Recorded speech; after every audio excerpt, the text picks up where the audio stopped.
4 penyebab kenapa setelah menikah rezeki kok jadi seret.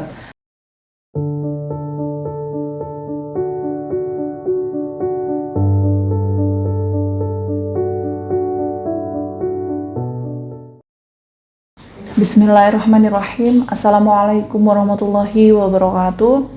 Alhamdulillah, senang sekali bisa bertemu kembali dengan teman-teman saudaraku semuanya yang dirahmati Allah Subhanahu wa taala di channel YouTube Mbak Nur Pakar Kesuksesan Islami. Saya doakan semoga kamu diberikan segala bentuk kemudahan, kesuksesan, kekayaan, kemuliaan dan kesehatan dari Allah Subhanahu wa taala. Amin Allahumma amin.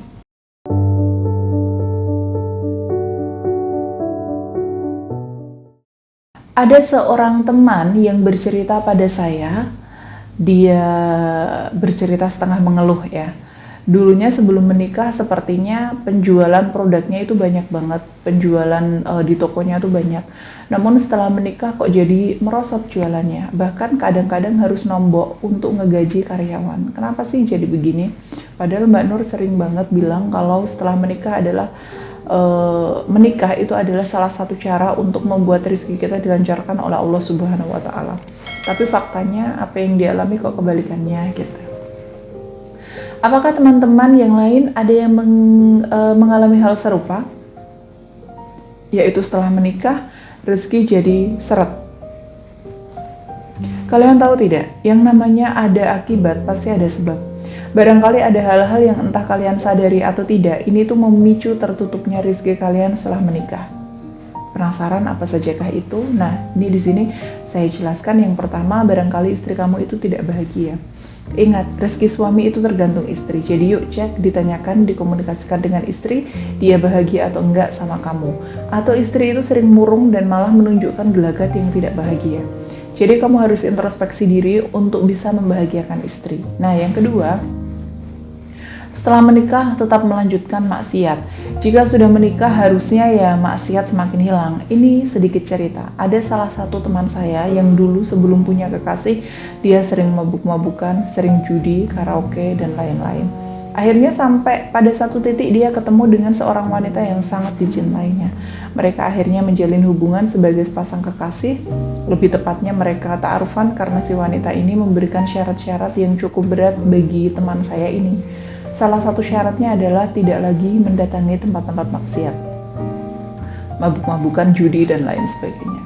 Kemudian sholatnya nggak boleh bolong-bolong. Karena saking cintanya kepada si wanita, dia melakukan apapun syarat yang diminta si wanita ini. Dan saat itu saya pernah menganggap ini kebiasaan baru yang positif. Untuk teman saya tentunya. Waktu berjalan cukup cepat dan akhirnya si wanita ini bersedia dinikahinya karena sudah menunjukkan sikap yang jauh sekali lebih baik dari sebelumnya.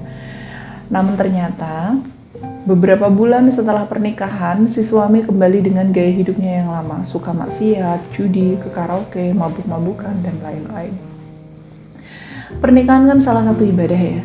Harusnya setelah menikah kita bisa meninggalkan maksiat supaya Allah melancarkan rezeki kita. Yang ketiga, tidak silaturahmi ke orang tua. Nah, kapan kamu datang ke orang tua kamu terakhir kali? Nah, yang keempat, menghidupi keluarga dengan harta haram. Kalau yang satu ini tentu udah salah banget, sudah tahu harta haram namun tetap diberikan kepada keluarga. Itu mengakibatkan hilangnya keberkahan dalam rumah tangga itu. Jadi itulah 4 hal yang bisa membuat rezeki kamu sempit meskipun sudah menikah. Lantas, apa yang bisa meluaskan rezeki kita? Beribadah, berbuat baik, dan perbanyak zikir. Saran saya buat kalian yang jualan atau punya usaha jasa, misalnya bengkel, salon tata rias, salon rambut, bisa rutin ikhtiar menggunakan tasbih Nur Agnia, salah satu seperangkat tasbih yang manfaat atau berkahnya untuk melariskan usaha.